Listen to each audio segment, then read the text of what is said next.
దేవుని బిడ్డలారా, మరొకసారి మీ ముందు రావడానికి దేవుడిచ్చిన అవకాశాన్ని బట్టి దేవుని మహిమపరుస్తున్నాను. ఈ సమయంలో ఒక విషయం గురించి ధ్యానించాలని ఆశపడుతున్నాను. ఆశ చాలా గొప్పది. మనిషిని ఈ దినము ఏమి నడిపిస్తున్నది అనంటే ఆశనే నడిపిస్తున్నది. మనిషిలో ఉన్న ఆశను బట్టి అతడు ప్రయాణము చేస్తూ ఉంటాడు. తనకి ఏ ఆశ ఉందో దాని కొరకు పరిగెత్తుతూ ఉంటాడు. తాను ఏం చేయాలని ఆశపడుతుంటాడో అదే చేస్తూ ఉంటాడు. అది మంచి కానీ అది చెడు కానీ. దేవుని బిడ్డలారా, ఆశ ఉండడం తప్పు కాదు. కానీ ఎలాంటి ఆశను కలిగి మనం జీవిస్తున్నాం? చాలాసార్లు పైసలు సంపాదించాలని ఆశపడుతూ ఉంటాం. గొప్పగా జీవించాలని ఆశపడుతూ ఉంటాం. ఏ కొదువ ఉండకూడదని ఆశపడుతూ ఉంటాం.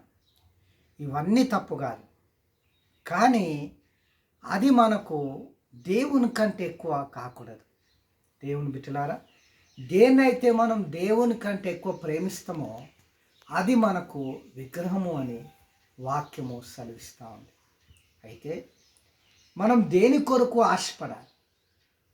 ఈ చివరి దినాలలో దేని కొరకు మనము ఆశపడాలి? వాక్యాన్ని మనం చూసినట్లయితే కొరవ కుమారులు ఈ విధంగా సెలవిస్తూ ఉన్నారు.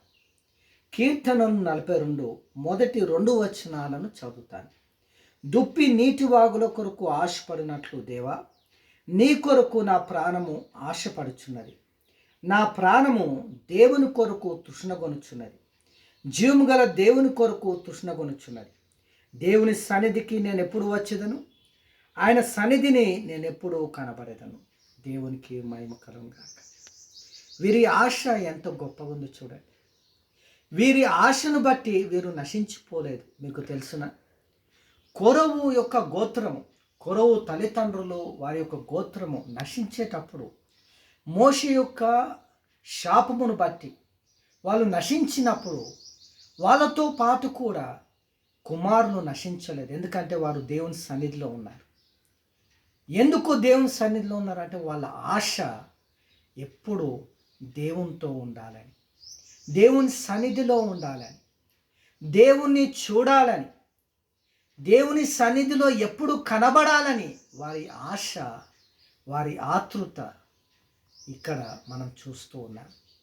మరి చివరి దినాల్లో మనం దేనిని ఆశపడుతున్నాం? దేని కొరకు పరిగెత్తుతున్నాం?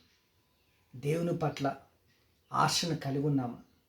దేవుని పట్ల దుప్పి నీటి వాగుల కొరకు ఆశపడినట్లు మనం ఆశపడుతున్నామా? దేవుని బిడ్డలారా, ఇట్టి ఆశ దేవుడు మనందరికీ అనుగ్రహించునుగాక. ఆమేన్.